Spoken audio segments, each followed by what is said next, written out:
Next up, we have Rob Coup. He's a passionate yachty and open data enthusiast and a geo geek. Rob builds software at his startup coordinates during the day and has 1,000 other ideas which require more data. Tonight, I'm going to be talking about a local club, one that has lined our waterfront for the last 110 years. Basically, where it's been and what is happening to it now. The Ponsonby Cruising Club, the PCC, or just the Ponce, is a yacht club. And several nights a week and weekends during winter, the yachts head out on the Waitemata Harbour for a spot of racing. This is the boat I sail on, called Slowhand, and in this photo, we're actually not doing too badly. The club rooms are down at Westhaven Marina, and on afternoons, you'll find some members hanging out in the bar, taking in the lovely harbour views. If you're having a party, the club will happily hire out the venue for you.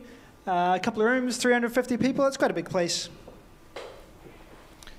Over summer, many club members head off around the Gulf, taking in the sights and the lovely little islands and bays that the Hauraki Gulf has to offer, and that we're so lucky to have near to Auckland. This was sailing up to Kauai Island on a Friday night last summer.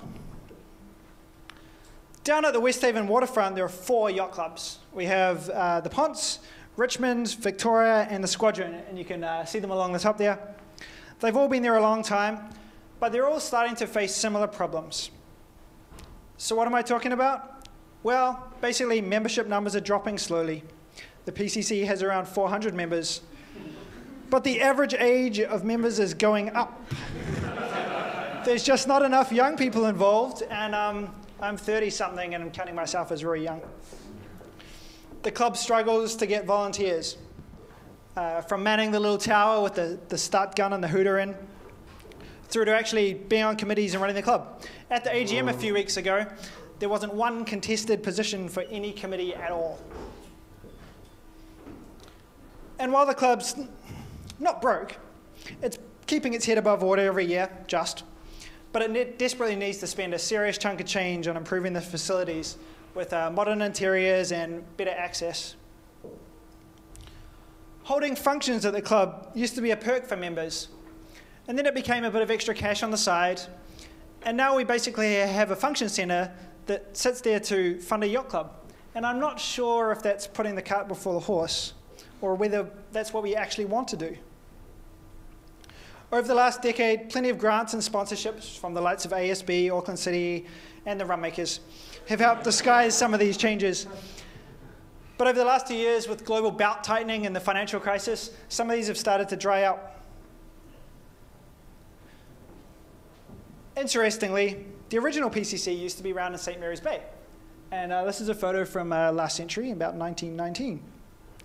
And if you talk to the older members of the club today, they'll remember times from 20, 15 years ago when both bars used to be standing room only virtually every single night of the week.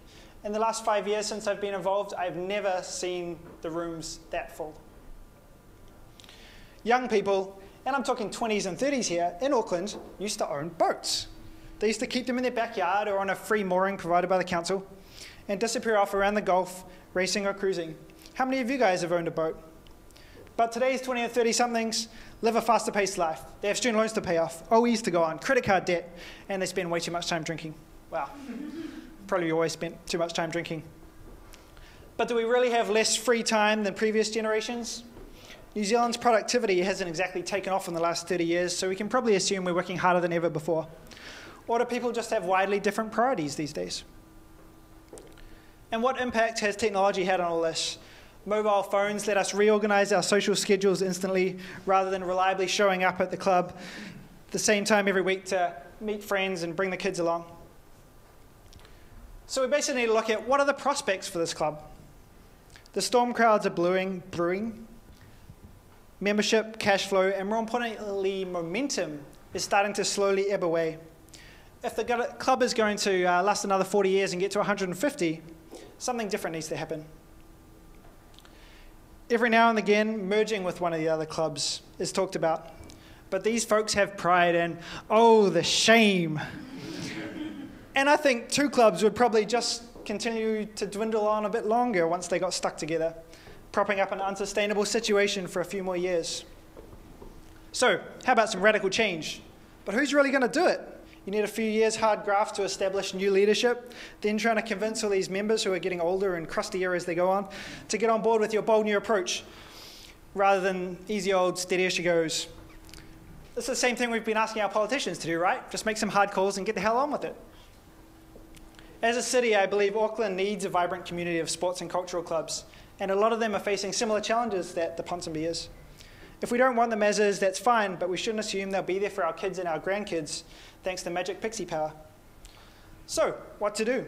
I don't have any answers yet, just a worried look on my face. But I'm keen to talk to anyone else and hear experiences and ideas. Cheers.